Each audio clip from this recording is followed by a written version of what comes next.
I hear your storytelling narrative. And my dear kids, I am back with some moral stories of our Lord Krishna.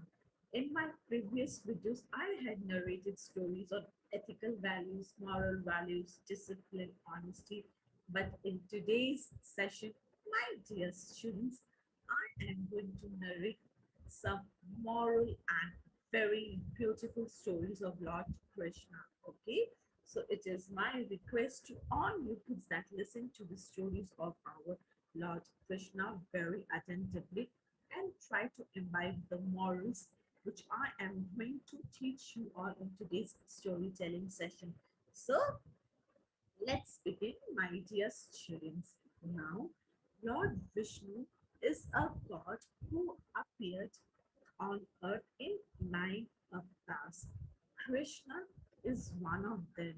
Till today, Lord Krishna's childhood escapades are fondly remembered. So, the very first part is the divine prophecy. Eons ago, there lived a king named Ugrasena.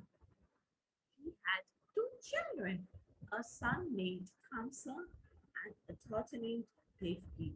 Devki was a good-natured person, but Kamsa had an evil mind. When he grew up, he dethroned his father and put him in jail. Yes, such a bad deed. Meanwhile, his sister Devki married King Vasudev. As Kams was escorting his sister to her in-laws' place, a voice rang out from the skies.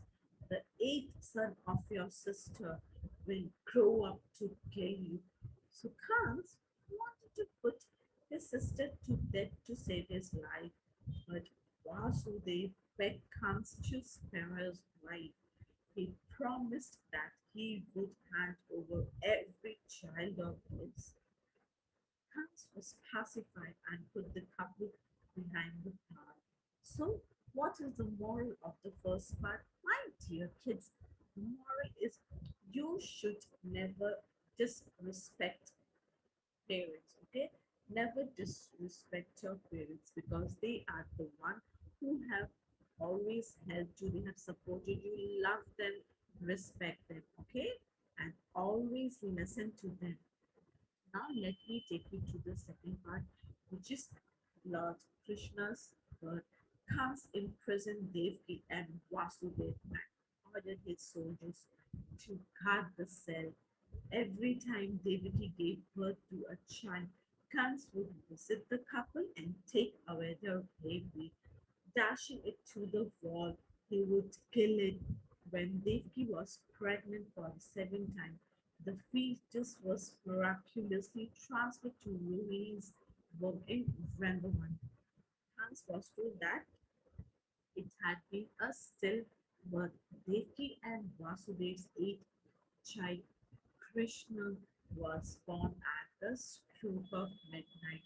The special day is now celebrated as Janmashtami. So I'm sure all of you know that we celebrate the festival of Janmashtami. It's one of the most pious religious festival which is celebrated in India. Okay, so my dear kids, what is the moral?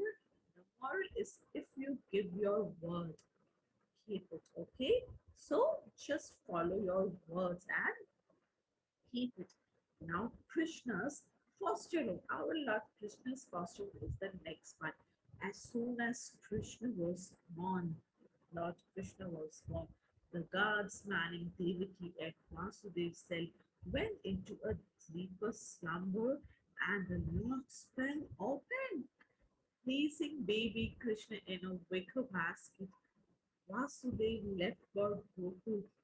Then he reached the Yamuna river.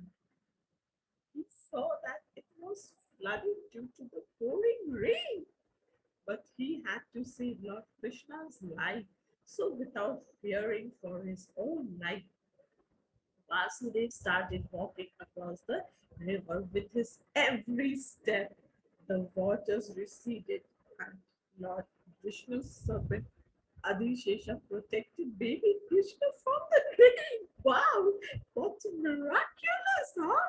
So when Lord Krishna reached Nanda's house, he saw that his wife Yashoda had given birth to a baby girl. Slowly he picked the baby up and laid Lord Krishna in her place. Then he returned to the prison with the baby. Devki and Vasu had hoped that Kans would spare the baby girl because the prophecy had mentioned Devaki's eighth son. But Kans didn't care. He snatched the baby from their hands and flung her against a wall. Miraculously, the baby transferred into goddess Durga and informed Kans that Devki's eighth son was alive and would soon come for him. So, my dear kids, what is the moral of the story? The moral is where there is a will, there is a way. So, if you have any hopes and if you want to achieve anything, just go for it and definitely you will get it. Okay, so be prepared to face all the hurdles and face all them very smartly. Okay, now let me take you the fourth part of the story, which is Krishna and Bhutna. Hans was desperate to kill Lord Krishna, so he called for the fearful demoness Bhutna. He told her to assume that form of a beautiful young woman and kill all the babies that had been born in the previous 10 days.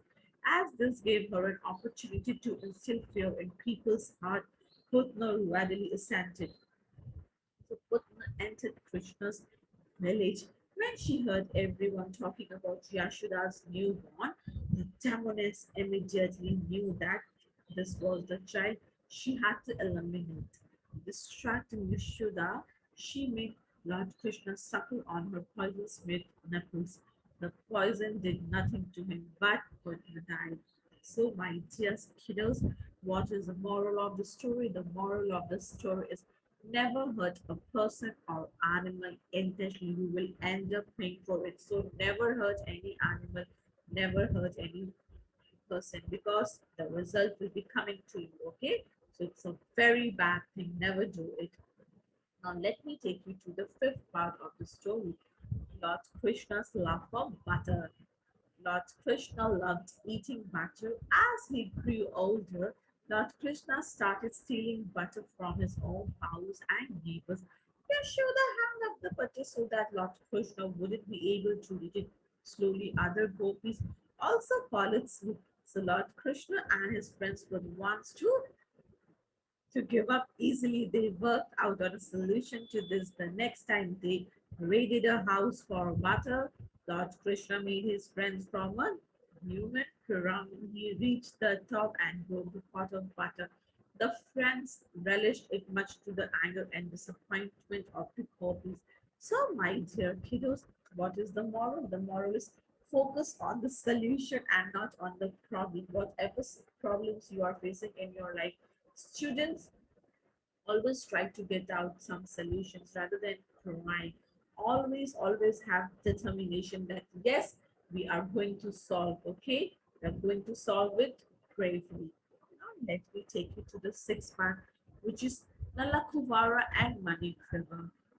Yashoda was so fed up of Krishna's antics that one day she tied him to a mortal. To free himself, Lord Krishna crawled to the two trees in his courtyard. Then he proceeded to crawl through the passage between the trees. The mortal got stuck in the gap. Taking advantage of this, Lord Krishna pulled the rope with all his strength. The trees came crashing down, and two demigods, Nalakuvara and Manikriva, emerged. Lord Krishna had freed them from their curse. So, what is the moral? The moral of this part is believe in miracles. They do happen. Have faith and definitely kiddos miracle will definitely take place. Now let me take you to the seventh part of the story, which is what's inside Lord Krishna's mouth. Once when Lord Krishna and Lord Balram were playing, the avatar of Lord Vishnu stuffed a handful of mud into his mouth. When Lord Krishna's friends complained to his mother, Yashoda ran to him and asked him to open his mouth. Initially, he refused to, but when Yashoda gave him a stern look, Lord Krishna obliged. What Yashoda saw wasn't mud, but the entire universe. That's when she realized that Lord Krishna was the Lord in disguise. So, what is the moral of the story? The moral is always listen to your parents, obey your parents, and respect your parents. So, my dear kiddos, in today's session, I have explained you 7 wonderful, beautiful stories of Lord Krishna. So, in my second part, I am going to complete the other 7 parts. Okay. So, till then, listen to this story. Try to learn all the moral values. Okay. So, till then, this is your trainer Payal here signing off. Thank you. Bye bye.